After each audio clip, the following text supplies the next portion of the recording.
Hey guys, college football update week 4. Every week it's getting really, really difficult to keep this to 10 minutes, but I will do the best that I possibly can. So let's start off with Notre Dame, as always, losing to Georgia 23 to 17. Obviously, I did not see this coming. There is absolutely no way that I thought that Notre Dame was going to be able to stay in this game for the reasons that I had mentioned leading up to it. The fact that they don't have a running game, and obviously they didn't have a running game at all for the most part. They handed it off 14 times, I believe, for I think less than 30 yards. You do the math there, that's not great. Without Jafar Armstrong, there's just really not much of a running game for Notre Dame, and especially against that great defensive line for Georgia. However, Cole Kmet comes back, and again, if you watch my original video starting the season, I said Jafar Armstrong and Cole Kmet were huge losses for Notre Dame leading into the year. Cole Kmet was able to come back from a broken collarbone.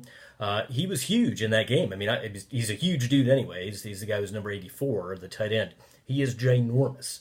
So really incredible what he was able to do. Look, here's the thing. Am I upset at the fact that they lost the game? Not really. Would I rather they had won the game? Of course. But again, I did not see them staying within a touchdown, and they stayed within a touchdown. Now, what I do get a little perturbed by is the fact that it seems like every couple of years Notre Dame has the ball in the last minute or two, and they cannot pull out the win. Now, let me say a couple of things, though, and it feels like, anyway, there's just some of this is luck in a lot of ways. I want to say 2005, that might be the year, but the Bush Push game, everybody calls it the Bush Push game against Southern Cal. The reality is that is a penalty against Southern Cal, but of course they didn't call it, which I'm not saying anything, I'm just saying it is. At the time, that was a penalty. Everybody loves it, they call it the Bush Push game, but the reality is you were not allowed to do that at the time, but somehow they let it go, and then Southern Cal wins the game, so fine. Then you've got Florida State, which I think was 2014. Notre Dame scored with, I think, less than 30 seconds left to take the lead. They called a pick against CJ Procise, wide receiver.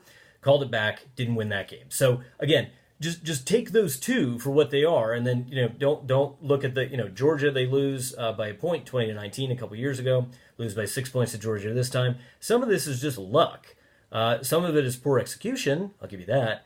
But some of it is really just football luck. So at some point it will reverse.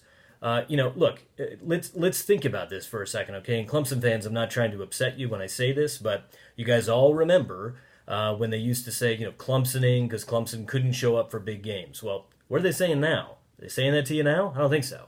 And you guys are getting, the last laugh on everything. This is what you've got to do. You've got to be able to stay in these games, attempt to keep them close to climb the mountain. Notre Dame's getting there. I mean, that Cotton Bowl loss was tough, but this was a really good redemption game. I personally think they are absolutely on the rise. They're better than I thought they were going to be. The linebacker play was great. I'm looking forward to seeing what they're going to do for the rest of the year. I've had a lot of people tell me that, hey, they could still make the playoff. I don't care. I just want them to go to a New Year's Six game. I want them to play somebody good and win that game. I said that at the beginning of the year. That's what I really want. So let's see what happens there. All right, so moving on. Tons to talk about here. Tulane started off last week with a great win against Houston, 38-31. If you guys did not see the last two plays of that game, you need to check it out. Check it out either on Twitter or YouTube. I found it out there, but absolutely unbelievable. The thing that's upsetting is that it's Tulane, and nobody cares about Tulane. And I'm not seeing a lot of anybody talking about it. There's hardly anybody in the stands. I get it. I mean, Tulane does not have a huge fan base, and why would they? They haven't been good in forever. But man, what an exciting game! If you guys didn't see it, check out the last two plays. I'm not even going to talk about it. You just need to see what they did. 38-31 win, huge for them. Big fan of Willie Fritz, who used to be the coach at Georgia Southern. Now he's at Tulane. He's doing great things there. I mean, it's Tulane. They don't normally win anything. I mean, their last great team was the Tommy Bowden 98 team that went undefeated. I can't think of another one where they've really done much of anything in between 98 and now. So great win for them. Southern Cal, great win over Utah. Look, I said coming into the year, I thought Southern Cal was going to win more than 6 games. They're doing it with backup quarterbacks, which is a little surprising, but even Southern Cal's third-string quarterback, which they had to use, Fink, I think was his name, they had to use him in this game.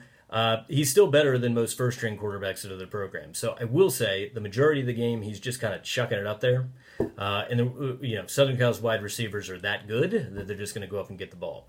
One thing I do want to talk about in this Southern Cal game, though. So Matt Leinart was on the sideline for Fox. Southern Cal scores, and I'm pretty sure it was a score to go ahead. Okay, and they won the game 30-23. So I'm pretty sure it was a score to go ahead. Matt Leinart's in the end zone, freaking out. He's all excited. He's like, yeah, you scored. You work for Fox, dude. You can't do that. I mean, if you're going to do that and you're going to act that way, with Southern Cal, then you need to work for Southern Cal. You should not work for Fox because there's absolutely no way I will ever believe anything this guy says about being impartial. Look, they're probably not impartial. Probably the majority of those guys are not. They've got their schools they like, especially the schools they coached at or played at or whatever. But you cannot do that, okay? So not going to believe anything he says. Absolutely should be reprimanded for that, if not just outright fired, in my opinion. Cannot do that. Michigan loses to Wisconsin 35-14. What do you say? I mean, look, Michigan lost a good amount of talent on both sides of the ball. I think last year was really their year to do something, and I'm not sure why everybody was saying this year was going to be their year. Obviously, we're seeing it's not. And I got to tell you, Michigan is paying entirely too much to Jim Harbaugh for them to be this uncompetitive, all right? So again, we were talking about Notre Dame a second ago. Which one would I rather have? Would I rather have Michigan over here getting killed by Wisconsin, or would I rather have them lose by 6 to Georgia? I think we can figure that out. So Michigan, I think they got to move on. I don't think Harbaugh's getting it done. It's just, oddly enough, it's not working. And I could have sworn it would, but it's just not. So it's something's got to happen there. Wake Forest, beat Elon, so not a big deal beating them necessarily this past weekend. However, Wake is ranked, and I got to tell you, I was looking at their schedule. It's entirely possible Wake could go 9-3, if not even maybe 10-2. And I got to tell you, the November 16th game against Clemson, I'm not saying anything is going to happen, but who knows? I mean, can you imagine the Wake Clemson game being the biggest game of the ACC this year? It does speak a little bit to the fact that the ACC is down, but at the same time, I think everybody knows how much I absolutely love the Wake coaching staff, what they're able to do. They are dealing with a shorter deck than anybody in the ACC, other than maybe Duke. And they're getting it done. I mean, 4-0. Let's see what they can do the rest of the year. This is my darling for the year. I'm really loving to see what they're going to be able to do.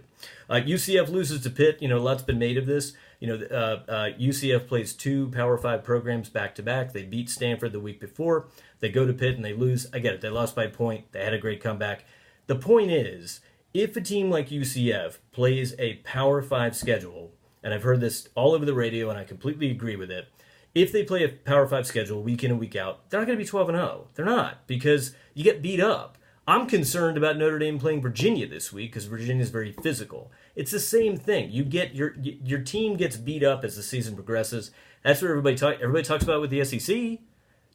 What's the difference? It's the same thing, and you've really got to take that into account when you're saying, UCF should automatically be in the playoffs. Why? I mean, they haven't beaten anybody. They haven't played anybody. When they're actually playing, Pitt's not even any good. Not that we don't think they're very good.